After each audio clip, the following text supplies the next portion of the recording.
dan Polri ya. Oh ya, Polri. Baik.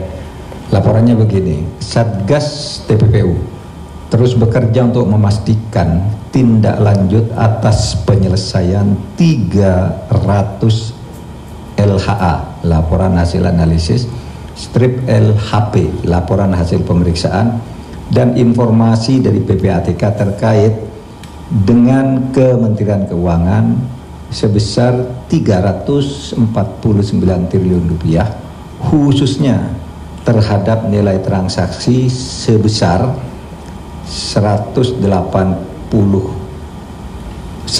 triliun yang merupakan transaksi terbesar dalam kasus importasi emas. Setelah diadakan pendalaman antara Satgas TPPU, Ditjen Bea Cukai, Ditjen Pajak bersama KPK, dan tentu ada Kejaksaan Agung dan Polri di tim ini, ditemukan hal-hal sebagai berikut.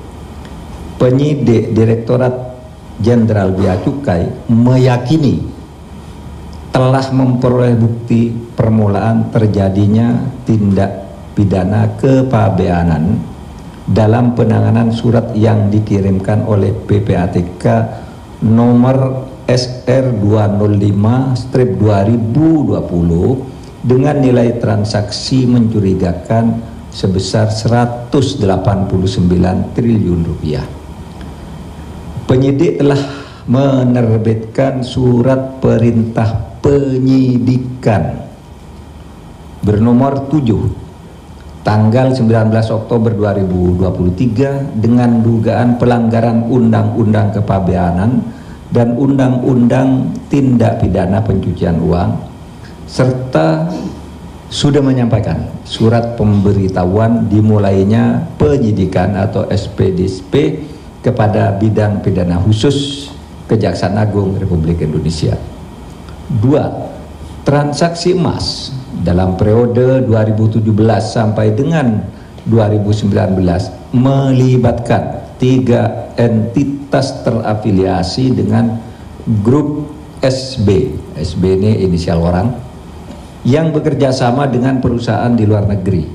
Ditemukan fakta pemalsuan data kepabeanan yang menyebabkan hilangnya pungutan PPh sesuai pasal 22 atas emas batangan ekspor seberat 3,5 ton atau 3,5 ton.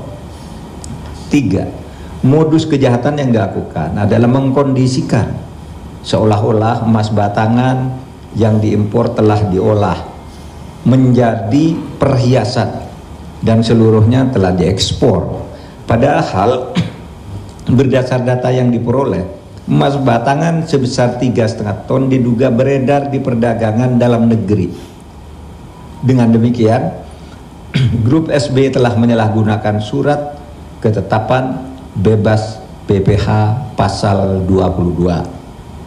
Keempat, Direktorat Jenderal Pajak juga memperoleh dokumen perjanjian tentang pengolahan anoda logam dari salah satu BUMN yaitu PT Antam ke grup SB PT LM pada tahun 2017 yang diduga perjanjian ini sebagai kedok dari grup SB untuk melakukan ekspor barang yang tidak benar. Saat ini masih ditelusuri jumlah pengiriman anoda logam dari PT ATM ke PT LM dan pengiriman hasil olahan berupa emas dari PT LM ke PT ATM untuk memastikan nilai transaksi yang sebenarnya.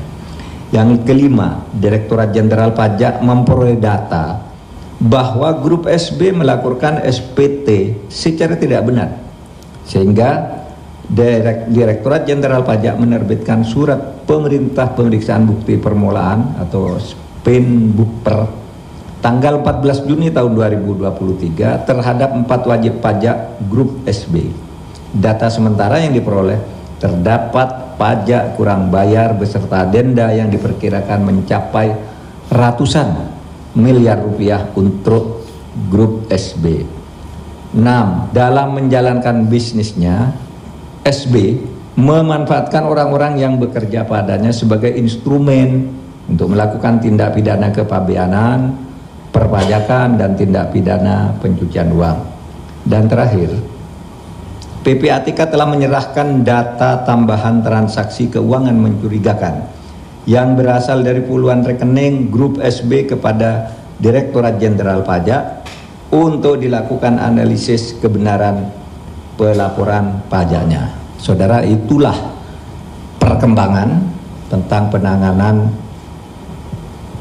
kasus tindak pidana pencucian keuangan yang dulu sempat gaduh.